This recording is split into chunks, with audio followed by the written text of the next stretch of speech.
for those of you who remember, Astaroth is somebody we have faced down before in Diablo 4, but he's got a bit of a backstory that's pretty important to Season 9. So Astaroth is the Charred Duke. He's the guardian of the Cathedral of Hatred. He serves Mephisto. Somehow, not sure entirely how, but somehow he escapes hell, and he starts laying waste, burning down Scosglen. Wants to make it as his own private hell. Now, clearly, you know, the Druids of Scosglen will not put up for that. And so they partner up with a Horadrim mage named Donan, which we will see in our next slide here. Now, Donan, here he is with those Horadrim mages, or rather, with those Druids. He's the mage. They band together and ultimately defeat Astaroth. Now, well, sort of. Because much as what happens with powerful demons, Donan decides to trap Astaroth in a soul stone and buries that soul stone deep inside the earth. And as we all know, soul stones are ticking time bombs. And so by the start of Diablo 4, that is the situation we're looking at. Needless to say, Astaroth escapes. We defeat Astaroth as the Wanderer. Donan suffers some pretty tragic losses, including his life.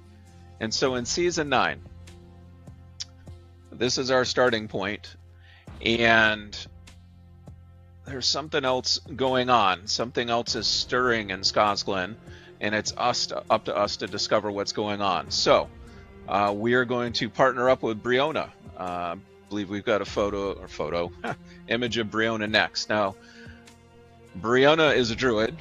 She's got some history with Donan. She doesn't particularly like him. And so you'll learn more about why that is as you're traveling with her. And your first stop on your travels is up to Eldheim Keep, where there's been a lot of demon activity and you need to save some villagers. And at Eldheim Keep, you're going to make some pretty important discoveries for this season. But ultimately, you get through your run and you're going to be able to fight Astaroth, especially since we're in Torment 3. So here is the clip of the Astaroth fight. Now, when we were looking at Astaroth, we thought to ourselves, well, we're having a rematch. Obviously can't do the same fight, but since it is a rematch, we want to include elements of the previous fight.